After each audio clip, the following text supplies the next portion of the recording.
le Christ disait,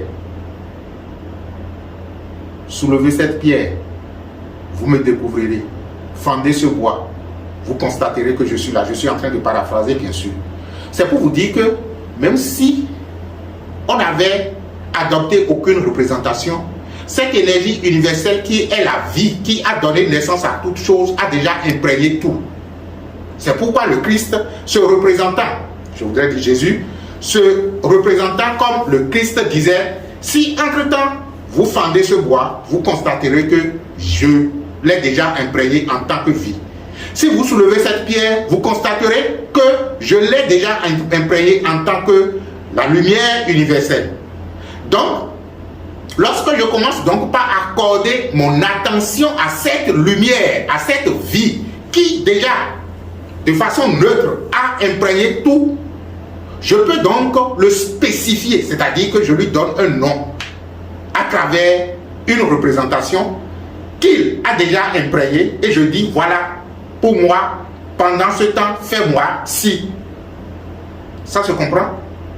C'est pourquoi je dis naturellement que celui qui adore le vaudou est celui qui adore le Christ. Celui qui adore l'image. Est-ce que c'est même une adoration? Celui qui communique, je voudrais dire. Celui qui communique à travers.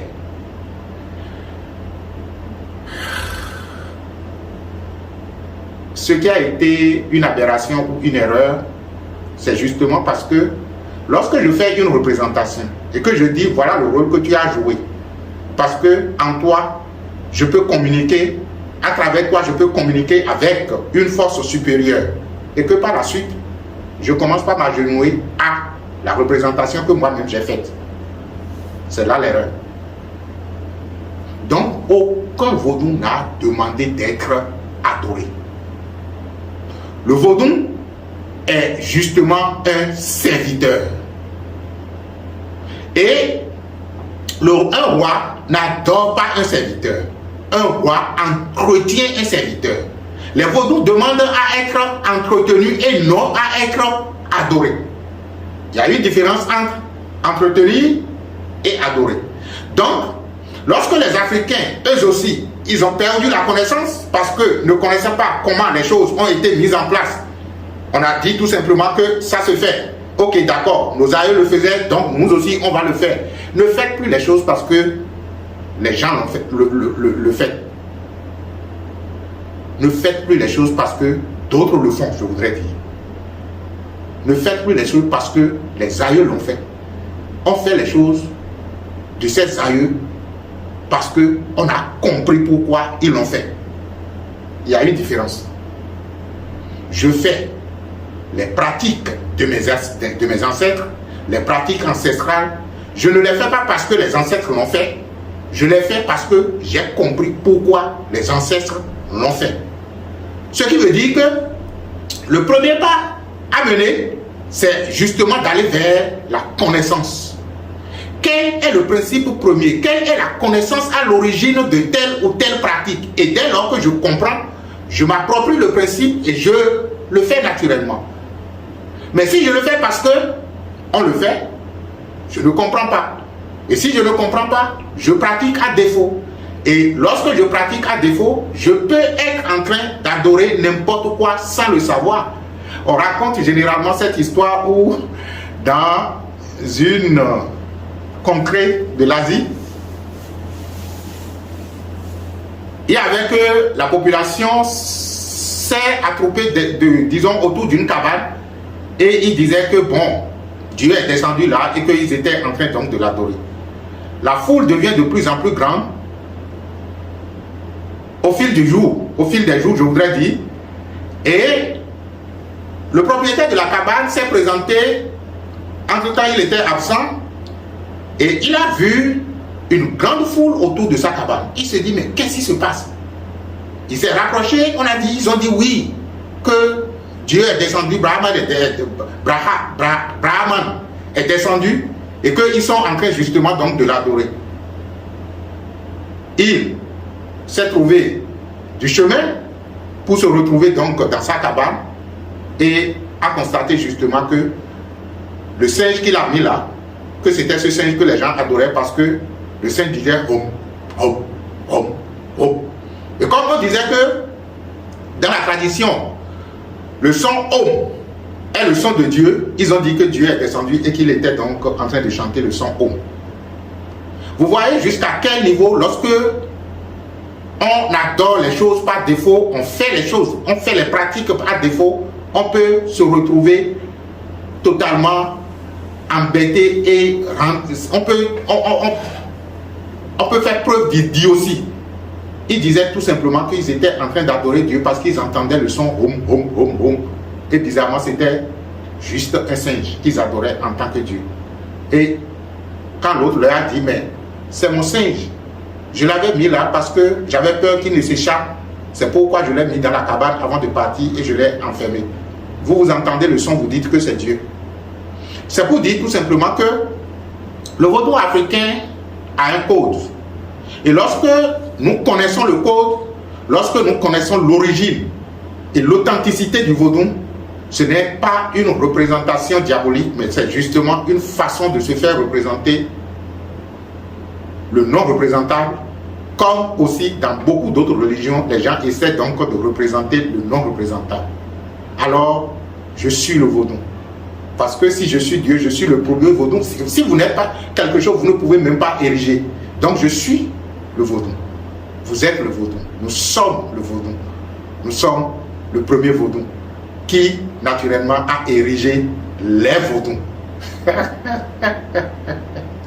Nous sommes l'unique vaudou universel, aussi bien en Afrique qu'en Europe et partout. Nous sommes l'unique vaudou.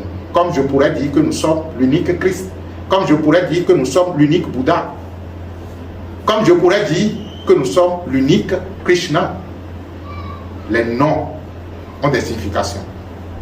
Et ces significations prennent leur source dans les origines premières de l'humanité, dans les origines premières de la connaissance. Et lorsque la connaissance a commencé donc par être handicapée, on a fabriqué des connaissances et des dieux. Mais cela ne nous empêche pas de continuer toujours à être ce que nous sommes. Lorsque nous faisons le retour à l'origine, le retour à l'authenticité, on comprend tout simplement que nous sommes le pouvoir, nous sommes la force qui naturellement peut créer tout ça, qui peut s'amuser à créer tout ça. Nous nous amusons à créer tout ça. Amusez-vous merveilleusement ce 10 janvier et fêtez le vaudou comme si vous étiez le premier vaudou. Nous sommes le premier vaudou. Vous êtes le premier vaudou. Ayant créé d'autres vaudous. Nous avons créé des serviteurs pour nous servir. Et même si nous n'en avons pas créé physiquement, les entités nous servent. Elles nous servent suivant nos intentions. Que votre intention soit pure à travers l'adoration ou à travers la communication avec les vaudous. Je vous remercie donc de nous suivre sur cette capsule spéciale consacrée à la fête du 10 janvier pour nous faire plonger dans la tradition africaine, dans la tradition, disons, de la côte ouest de l'Afrique.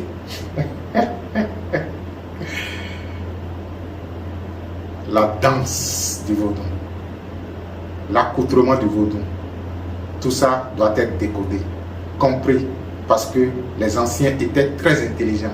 Ils ne mettaient pas une couleur à la place de l'autre. Et les pas se mesuraient. La danse pouvait être, et le son du tam-tam pouvait être aussi un éveil d'une dimension donnée. Ah oui, lorsque le tam-tam sonne dans les profondeurs de la forêt africaine, on sait, à partir du son du tam-tam, l'événement que le tam-tam annonce. C'est pathétique, n'est-ce pas? L'Afrique est riche de sa spiritualité parce qu'à l'origine, nous savions dès le départ que nous sommes en unité avec le Créateur et que nous pouvons créer indéfiniment comme le Créateur a créé. Il nous a donné le pouvoir d'ériger des représentations et d'en faire, suivant notre intention, les meilleurs cultes que possible. Donc, que les uns et les autres s'acceptent dans les différentes religions parce que vous êtes tous, ou nous sommes tous en train de vouloir faire quelque chose qu'on ne devrait pas faire, on ne devrait pas représenter. Et puisque notre esprit mental en a besoin, nous le faisons et que tous reconnaissons que c'est une malversation de notre esprit que de vouloir représenter Dieu. Et pourtant, nous pouvons le représenter parce qu'il est déjà partout, omniscient et omniprésent, il est. Donc, il est déjà toute chose. Ce qui est déjà toute chose peut être représenté par toute chose. C'est ça, le secret du vaudou africain. Merci à vous d'être des nôtres et faites vos vaudous chez vous, à la maison. Que la bénédiction soit.